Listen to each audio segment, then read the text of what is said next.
வணக்கம். Red news செய்திகளுக்காக உங்கள் சாந்தி சங்கர். சென்னைக்கு குடிநீர் வழங்கும் ஏரிகளின் நீர்மட்டம் மளமளவென உயர்வு.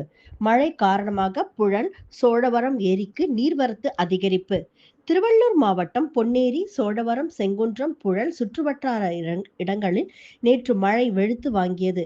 திருவள்ளூர் மாவட்டத்தில் கடந்த 24 மணி நேரத்தில் அதிகபட்சமாக பொன்னேரி, செங்குன்றம் 15 சென்டிமீட்டர், சோழவரம் 13 சென்டிமீட்டர் மழை பெய்துள்ளது. இன்றும் செங்குன்றம் சுற்றுவட்டார இடங்களில் மேகமூட்டத்துடன் காணப்படுகிறது. நேற்று ஒரே நாளில் வெளுத்து வாங்கிய கனமழையால் சென்னைக்கு குடிநீர் வழங்கும் ஏரிகளின் நீர்மட்டம் மளமளவென உயர்ந்து வருகிறது. புழல் ஏரிக்கு நேற்று 333 கன அடியாக இருந்த நீர்வரத்து இன்று 3470 கன அடியாக அதிகரித்துள்ளது. 3300 மில்லியன் கன அடி கொள்ளளவு கொண்ட புழல் ஏரியில் நீர் இருப்பு 2650 மில்லியன் கன அடியாக உள்ளது. 21.2 அடி உயரத்தில் தற்போது 18.22 அடி உயரத்திற்கு நீர் இருப்பு உள்ளது. புழல் ஏரியில் இருந்து சென்னை குடிநீருக்காக வினாடிக்கு 170 கன அடி தண்ணீர் திறக்கப்பட்டு வருகிறது.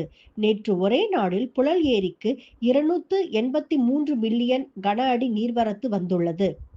இதேபோல சோழவரம் ஏரிக்கு நேற்று 58 கன அடியாக இருந்த நீர்வரத்து இன்று 140 கன அடியாக அதிகரித்துள்ளது. 1081 மில்லியன் கன அடி கொள்ளளவு கொண்ட சோழவரம் ஏரியில் நீரிருப்பு 130 மில்லியன் கன அடியாக உள்ளது.